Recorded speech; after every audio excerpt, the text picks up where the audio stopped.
Stabilnya rupiah di tengah sejumlah tantangan ekonomi yang ada, kemudian juga investasi atau pola investor yang juga masih wait and see. Ini dengan stabilnya rupiah, Indonesia menjadi market yang cukup menarik begitu. Kira-kira di aset-aset keuangan mana saja akhirnya investor asing masuk? Apakah memang masih bond atau obligasi atau sebenarnya ada aset lain dan juga bagaimana proyeksi ke depannya begitu, Pak? Ya, kalau aset yang so far sudah net buy itu di bonds ya, kita lihat dari yield obligasi 10 tahun Indonesia itu sudah turun dari 7 ke 6,75 gitu.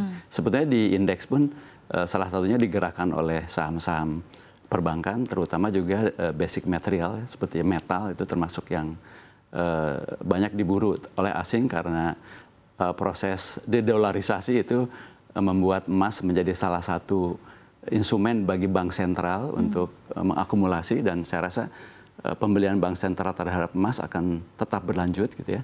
Kemudian juga menguatnya rupiah gitu ataupun stabil cenderung menguatnya rupiah juga salah satunya adalah mendiversifikasi, bagaimana pemerintah mendiversifikasi utang gitu. Yang tadinya hanya berdenominasi US dollar sudah mulai pinjam dalam bentuk yen Jepang, kemudian nanti rencananya dengan yuan Tiongkok dan Australian dollar. Jadi ada diversifikasi utang sehingga tidak terlalu bergantung kepada US dollar. Ini berpotensi membuat rupiah lebih kuat gitu. Kemudian juga hasil dari hilirisasi yang mengakibatkan makin meningkatnya ekspor di iron and metal juga membuat rupiah lebih stabil gitu. Seperti kita ketahui dulu kalau ada penarikan dana asing dari Indonesia keluar sebesar $1 miliar itu rupiah terkoreksi sebesar 5% gitu. Kalau sekarang setiap kali $1 miliar keluar atau masuk, efeknya hanya 1%. Jadi stabilitas rupiah salah satu yang penting. Makanya aset yang juga cukup menarik dengan spread antara misalnya BI yang 5,5% dan Fed Fund Rate yang 4,5%, ada 1% spread, itu juga membuat investasi di Indonesia lebih menarik, ditambah dengan potensi penguatan rupiah dari kalau katakanlah sekarang ke 16.4 masih ada di baseline kami itu prediksinya di sekitar 16.000 gitu. Jadi masih ada potensi penguatan, bahkan beberapa analis memperkirakan bisa di bawah 16.000 per US dollar. Oke, baik. Kita tahu bahwa dari Bank Indonesia sendiri kan terakhir kali membeli emas itu di tahun 2017 ya Pak. Ini berbeda begitu keputusannya dengan bank sentral lain yang cukup banyak begitu membuat keputusan untuk membeli emas. Seperti Cina, kemudian ada juga beberapa bank sentral lainnya yang akhirnya membeli emas. Apakah kalau Anda melihat ada urgensi bagi Bank Sentral Indonesia atau Bank Indonesia untuk juga membeli emas, yaitu tadi untuk menstabilkan mata uang Garuda kita? Saya rasa itu salah satu opsi yang mungkin sedang dipertimbangkan oleh mereka ya sebagai bagian dari diversifikasi dan mengelola resiko gitu. Dengan cadangan devisa sekarang 152 miliar dolar, saya rasa bukan hal yang mustahil bagi Bank Sentral Indonesia pun menambah cadangan emasnya di dalam portofolio mereka. Oke, itu tadi berkaitan dengan kebijakan moneter dan juga di keputusan ditahannya suku bunga oleh Bank Sentral. Kemudian kita tahu pada saat ini yang sedang terjadi adalah ketegangan antara Iran dengan Israel dan juga beredar isu bahwa ada dukungan negara-negara G7 ke Israel. Begitu. Kira-kira dari sentimen ini, apakah memang bisa berdampak juga terhadap pasar keuangan RI? Saya rasa itu yang dikhawatirkan ya gitu. Jadi waktu hanya perang antara dua negara gitu, dengan segala simpati kepada mereka yang menjadi korban di Timur Tengah, kekhawatiran pasar global dan kita juga memang apabila Amerika terseret ikut masuk gitu ya. Tapi kalau dari pernyataan Donald Trump terakhir kan dia akan melihat dalam 2 minggu terakhir apakah memang perlu melakukan itu atau tidak. Tapi kalau itu terjadi, saya rasa yang paling terdampak lebih awal adalah harga energi kemungkinan akan lebih naik lagi gitu ya. Sementara Donald Trump itu kan kepentingan dia untuk domestic policy-nya adalah dia ingin harga energi rendah, inflasi juga rendah dan bunga rendah. Jadi kalau Amerika ikut terlibat di dalam perang langsung dengan Iran, saya rasa 3 hal ini yang kemudian menjadi faktor risiko secara internal di Amerika.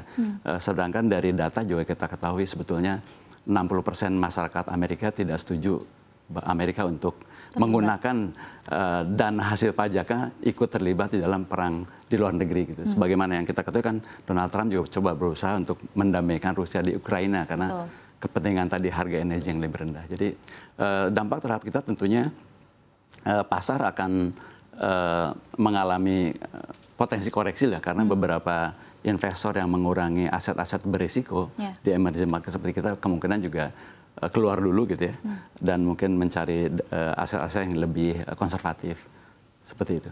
Oke, baik. Selanjutnya pertanyaan saya adalah bagaimana evaluasi Anda Pak terhadap dampak musim rilis kinerja emiten terhadap kebijakan rebalancing aset perseroan? Ya, kalau mungkin kita harapkan bulan Juli sudah mulai kelihatan ya hasil laporan keuangan, terutama di perbankan misalnya karena lebih awal gitu. Saya rasa dibandingkan dengan kuartal 1 kemungkinan data-data atau rilis dari kinerja perbankan jauh lebih baik gitu, meskipun barangkali pertumbuhannya relatif lebih flat gitu dibandingkan 2 tahun terakhir, tapi dia akan lebih baik dibanding kekhawatiran yang terjadi gitu. Stabilnya NIM di sekitar 5%, kemudian ada juga ruang likuiditas yang bertambah di perbankan karena Bank Indonesia kan menurunkan giro wajib minimumnya dari 5% ke 4% sehingga bank punya room untuk menambah pertumbuhan dari lending mereka gitu. Jadi kemungkinan kalau perbankan menurut kami sih netral gitu resultnya. Beberapa mungkin yang dari sektor retail lebih baik, kemudian basic material seperti metal karena kenaikan harga itu juga akan lebih baik. Secara umum kemungkinan sih antara netral dan ke arah lebih baik untuk result di kuartal 2 ataupun semester 1 secara umum.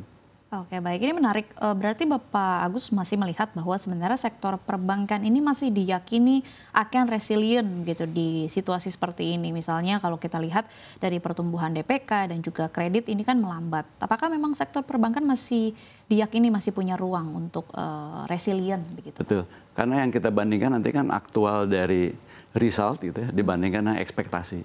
Nah, ekspektasinya sudah lebih rendah kan. Jadi kalau di awal tahun prediksi dari analis relatif lebih positif, ternyata waktu laporan keuangan keluar lebih rendah. Kalau sekarang cenderung netral, analis secara konsensus, jadi kalaupun nanti hasilnya flat ataupun malah ada perbaikan gitu, saya rasa reaksi atau respon pasar bisa lebih positif gitu.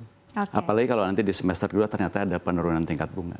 Mungkin boleh dielaborasikan lagi Pak, meskipun memang tadi sudah disinggung begitu ya beberapa sektor yang masih menjadi peluang, tapi akhirnya kalau dari Anda sendiri melihat kira-kira sektor-sektor mana saja yang dipilih menjadi underlying begitu untuk racikan reksadana perseroan ke depannya yang memang masih dilihat potensial Pak? Ya, kalau dari sisi aset kelas gitu ya mungkin yang lebih balance ya, antara gabungan antara equity, bonds dan pasar uang mungkin antara 50-50 ke 60 equity, 40% fixed income. Kalau dari sektoral tentunya karena kita pertumbuhan ekonominya digerakkan oleh konsumsi domestik, perusahaan-perusahaan yang berorientasi pasar domestik itu cukup baik di retail, healthcare, consumer staples gitu. Kalaupun yang terpengaruh oleh kondisi global barangkali sektor energi juga masih salah satu yang prospektif gitu ya. Tapi secara umum mungkin antara 50 ke 60% di equity, sisanya baru di fixed income. Oke, karena baik.